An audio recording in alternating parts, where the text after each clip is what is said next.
de toezichtbrief van de provincie onder de gemeente Noord-Friesland is dit jaar 2025 een jaar waarbij liekwicht is in de baten en de lessen. Echter, voor de komende jaren zal dat een stuk minder worden. 2026 wordt het er fijn inneemt omdat de rijksbijdrage naar beneden gaat in verband met een nieuwe financieringssystematiek. Ik voor de jaren 27 en 28 zucht het er net goed uit. Er zullen te kwart wezen en staat het nou liekert van krap op 4,5 miljoen. Bij ons in de studio is wethouder Maaike Prins van Noord-Friesland. Goedemiddag mevrouw Prins en welkom. Goedemiddag, dankjewel. Ja, het is vanzelf al lang bekend dat 2026 een rampje wordt. Dit had te krijgen met de verorings in de financieringssystematiek. Hoe verhoort dit? Wat verhoort er? Wat er verhoort is dat de Rijksoverheid minder geld in het gemeentefonds staat. Wij trokken het alle gemeenten, of haast alle gemeenten, en in elk geval Noord-Friesland minder geld krijgt. Dus wij moeten echt zien van, en nou, er komen ook altijd meer taken bij vanzelf. Ja. Ja. En die moet ik betellen worden. Maar dat is echt een bezuinigingsronde? Of is dat de systematiek dusdanig? Want het heb ik de meisje maar inwoners aantal. Hoe zit dat eigenlijk? Van wat je krijgt uit het gemeentefonds, ja, dat had te krijgen met een stuk of 60 parameters. Ja. De oppervlakte, aantal inwoners, aantal squallen. Nou, zo binnen nog een heel regiment. Zo wordt het geld verdeeld. En de meeste gemeenten gaan er gewoon op achteruit in 2026. Ja, want wat betekent dat exact in cijfers dan voor Noord-Friesland? Nou, wat het exact betekent, het is net zo dat we nou voorlopig failliet zijn. Zij is nou echt weer net. Maar we moeten wel zien dat we onze algemene reserve weer op een dusdanig peil krijgen. Dat wij dwang kennen wat we graag dwang willen. En dat betekent dat we nou dit hier heel kritisch zijn moeten van... wat doen we wel, wat doen we net? Wat zetten we in fases uit in? En hoe zullen wij een zo'n toekomst meer te geven? Ja, want hoe bereid je hem daar verder op voor? Als bijvoorbeeld incidentele investering. Zit hij daarbij in of valt dat te boeten? We zorgen overal naar. We gaan een oorzicht maken van alles wat we aan het doen zijn. En alles wat nog op prem staat. Alles wat we matten. Wat wij nog graag willen. Dat zetten we alle hier op een richtje. En we gaan ze alle hier bedel. Oh, en wat 2026 wat beschut, want dat is eigenlijk het eerste jaar dat er al te meer geld is. Ja. Nou, dat kunnen we nou nog net zien. We gaan begin juli, dan behandelen we de kadernota. En daarin zal staan van wat kunnen we nog wel, wat kunnen we nog net. Hoeveel inkomsten ben je ervoor nodig? Maat je dan nog verder snijden? Of maat je zien dat je extra inkomsten krijgt door de OZB te verhegen bij gelijks? Dat had bepaald net de voorkeur, maar goed... We moeten gewoon heel kritisch zijn vanuit wat we wel en net kennen. Maar daar heb je vast al uit, toch? Daar ben we al met dwaande, ja zeker. Kun je een voorbeeld nemen van wat het budget is? Nee, dat Safia ben we nog correct net. Dat is een beetje spietig voor jou, maar ik snap dat je dat graag weten willen. Nee, wij gaan nou de boel op een richtje.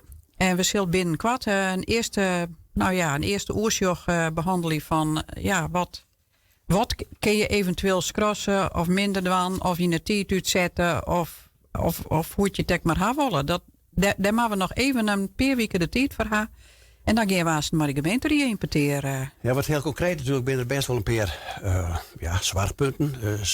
Zwieren, hoe moet ik het zeggen? Punten die lastig binnen. Bijvoorbeeld oude zwaar. Wat zegt dat voor de zwaar? Jeugdwetverhaal. Nou, de gemeente die van willen voor je neemt, krijgt al een proto-riekstaak binnen naar je tascode. Ja. Nou, dat is altijd al een begruttingspost volgens mij waar altijd te kwart naar binnen. Ja. Had het effect daarop? Het zou kunnen, maar het kan vanzelf net zo wezen dat je mensen die het zwaar nodig binnen, dat je die de zwaar onthouden. Dus dat is het lastige daarin. Je kan net zeggen van nou, we hebben maar een bepaald aantal jongeren in de jeugdzorg of zo. Want dat weet je van tevoren net.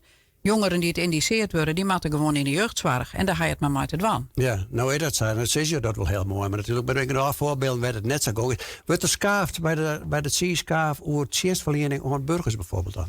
Dat zou kunnen. In een regel is dat nou net wat het meeste opsmiet. Maar we zorgen gewoon overal naar. Er is niks uitsluiten op waar gewoon. Nee. Dus we nemen echt alles mee. Ja, nou hebben we toen 26, maar 27 en 28. Ja, het ziet er echt niet goed uit. Nee, het ziet er echt niet goed uit. Maar als wij het in 26 net op waarde hadden, dan weten we heel zeker dat het in 27 echt net op waarde is. Dus we moeten nou beginnen. En dat doorwerk. Ja, maar de grut in 27 en 28, of dat kwarten in 27 en 28 ben eigenlijk nog groter dan in 26. Ja, zeker. Ja, nou je ziet dat werk terug, hè? Ja.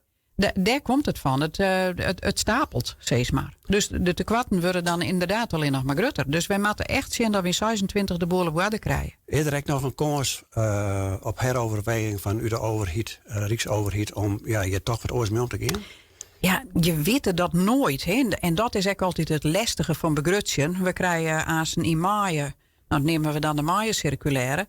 Het zou natuurlijk in principe zou wijze kennen dat er dan extra geld komt. Dat is altijd een verrassing, dat weet je nooit van tevoren. Nee. Maar dat ik nou de bewegingen in Den Haag wat sjoch en sjoch wat daar nogal in leidt een problematiek, dan reken ik er net op, eerlijk zijn. In die afwaging die je nog maakt, want die zei, dan krijg ik wel hadden toch, ben daar investering van de komende jaren, en met name denk ik dan de dwarpshuizen, squallen en dat soort dingen, die eventueel scross worden kunnen? Nou ja, als je scrossen of oppost. Die zul je in het tijd uitzetten, maten. Je kan net zeggen van nou, squallen die mat echt vervangen worden, maar dat doen we net. Dan zul je zeggen maten van nou, dan scoot dat een hier op en dan scoot alles een hier op. Zo kan je zien. Ja. Nou zit je over zelf als wethouder in een nieuwe coalitie. Die zit nou al hier. Ja. Ben er in de coalitie, in het coalitieakkoord afspraken maken die effect hebben, die oors nou binnen dan misschien in het vorige coalitieakkoord te leiden? Nee. Heb je daar afwagingen in maken? Nee, praktisch net. Nee, dat is eigenlijk hier op een oornaam. En dat had direct maar te krijgen dat we oorlier voor de verkiezingsbegon binnen. Dan maak je net alles met rode kop gooien. Nee. En de meeste dingen die erin staan, die heel dek lieken goed nog. Ja. Dus ja, dat nemen we weg mee. Ja. Wanneer kwam die kadernota?